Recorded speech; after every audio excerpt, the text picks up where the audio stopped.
राज्यातील शैक्षणिक वर्षाला आता सुरुवात झालेली आहे। 15 जूनला राज्यभरातील शाळा आता उघडल्या आहेत आणि आजपासून जे चिमुकले आहेत ते शाळेमध्ये आजपासून आपल्याला त्याची गजबज पाहायला मिळत आहे।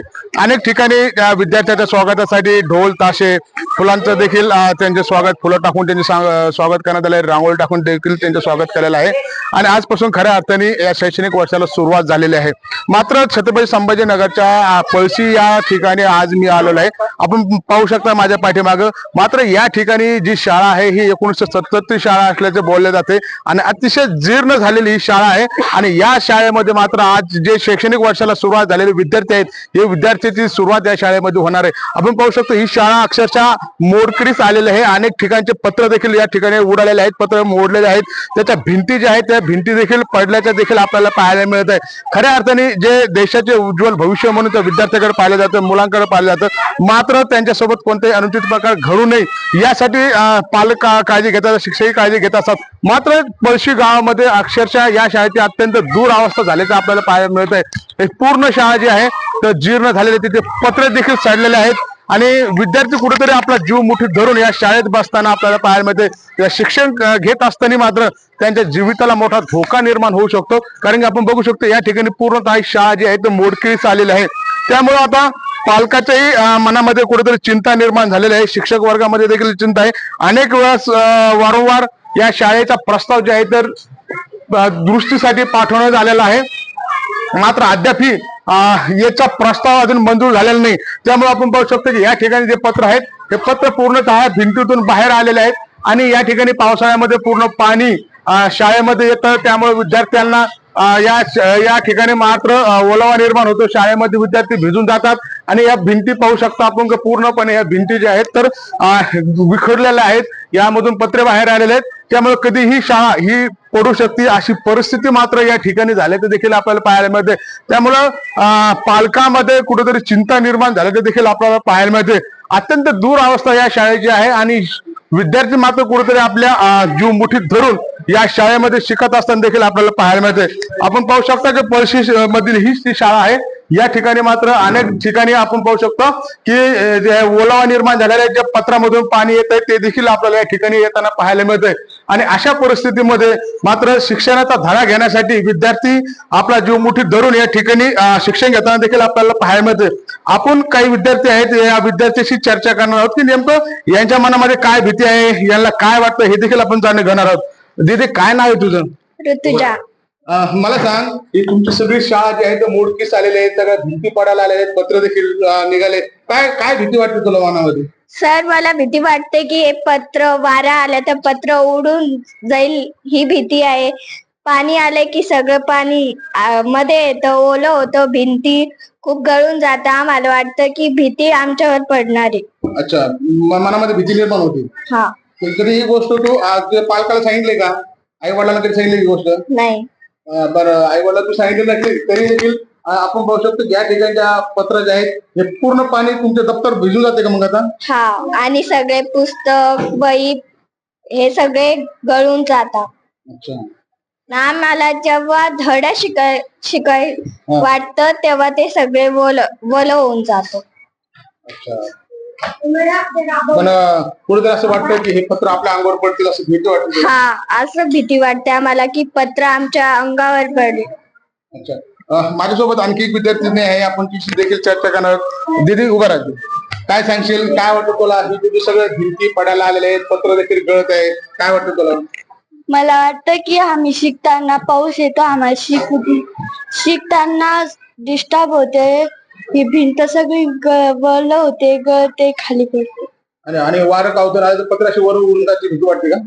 हो, की एक दिवशी पाऊस आला तर ते पत्र खाली आलते, खाली पडले होते। हा। कुठं तुझ्या आई वडिलांना ही गोष्ट सांगितली का? आई वडील काय म्हणतात ते शाळेत जाऊ नको, अंगावर पडत कसं व्हायचं, हे देखील भीती वाटते ना? हो। नक्कीच आपण जर पाहिलं तर विद्यार्थ्याच्या मनामध्ये ही भीती निर्माण झाली ते देखील आपल्याला पाहायला मिळते। अनेक विद्यार्थी या ठिकाणी आपला जीव मुठीत धरून बोलताना आपल्याला पाहायला मिळत आहेत। या ठिकाणी जर आपण पाहिलं तर अनेक मुली या ठिकाणी आहेत। दीदी, उभा आहे, तुझं काय नाव आहे? अनुजा। काय वाटतं, तू शाळेत बसतीस तर कुठेतरी भीती निर्माण होती का तुझ्या मनामध्ये? म्हणजे जेव्हा पाऊस वगैरे येतो आणि जेव्हा वारा येतो ना तर पत्र हलतात म्हणजे असं वाटतं की ते पत्र जर उडून गेले तर आपल्या क्लासचं काय होईल. आणि जेव्हा आता पाणी येतं आमच्या क्लासमध्ये तर जे आमचे बाजूचा क्लास आहे तर तिथून आहे ना एक पत्र आहे तो तुटलेला आहे तर तिथून सगळ्या मुलांच्या बॅग्स वर पाणी येतं आणि मग जेव्हा आम्ही धडा शिकवायला बसतो तेव्हा ते सगळे बुक्स वगैरे सगळे ओले होऊन जातात. मग ते दिसत पण नाही आम्हाला शब्द वगैरे. हा आणि मग भीती तर आहे ना असं आहे की कधी कधी असं वाटतं ती भिंत पडणार आहे आपल्या अंगावर असं भीती वाटते आम्हाला. नक्कीच आपण पाहिलं तर या चिमुकल्याच्या मनामध्ये कुठेतरी भीती निर्माण झाल्याचं देखील आपल्याला पाहायला मिळतंय. जेव्हा ते शाळेत बसतात त्यावेळेस मात्र आता पावसाचा दिवस सुरू झाले 15 जून आहे. आजपासून शाळा भरण्यास सुरुवात झालेली आहे आणि ज्यावेळेस शाळा हे लांब चिमुकले जे आहे ते शाळेत आपला जीव मुठीत धरून बसताना देखील आपल्याला पाहायला मिळते.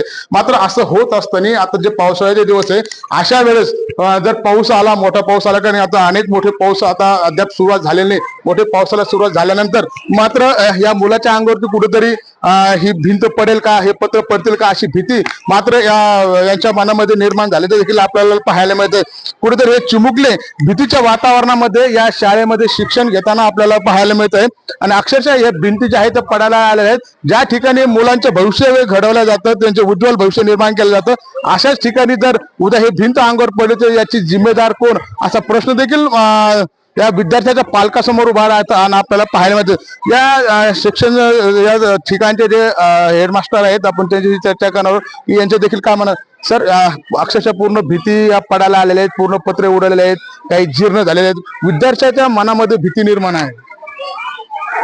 खरी गोष्ट आहे. मी या शाळेचा प्रभारी मुख्याध्यापक म्हणून एक 4 महिन्यापासून या ठिकाणी चार्ज स्वीकारलेला आहे. शाळा 8 वर्ग खोल्या या खूप जुन्या आहेत आणि त्या सर्व खोल्या या पत्र्याच्या रूम असल्यामुळे माकडांचा त्रास आहे. पावसाळ्यामध्ये पूर्णतः जागोजागी पत्रांना छिद्र असल्यामुळे पाणी त्या ठिकाणी वर्गामध्ये गळतं. त्याचबरोबर बऱ्याच ठिकाणच्या पत्र्यांचे अँगल वाकडे होऊन तुटण्यासारखे झालेले आहेत. विद्यार्थ्यांच्या जीविताला या ठिकाणी निश्चितच धोका होऊ शकतो आणि वेळोवेळी या ठिकाणी जिल्हा परिषद पंचायत समिती स्तरावर ठराव ग्रामपंचायत मार्फत घेऊन पाठवण्यात आलेले आहे नवीन वर्ग खोल्या बांधकामासाठी.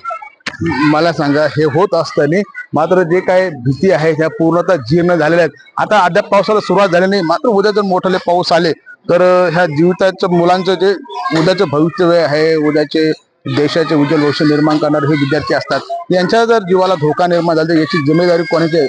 त्यामुळे तुम्ही गावकऱ्याचा सहवास तुम्हाला कसा मिळतो. नाही गावकऱ्यांनी वेळोवेळी या ठिकाणी आम्ही त्यांच्या कानावर घातलं. गावकऱ्यांनी सुद्धा त्यासाठी प्रयत्न केले. अनेक वेळा ठराव पाठवले गेले.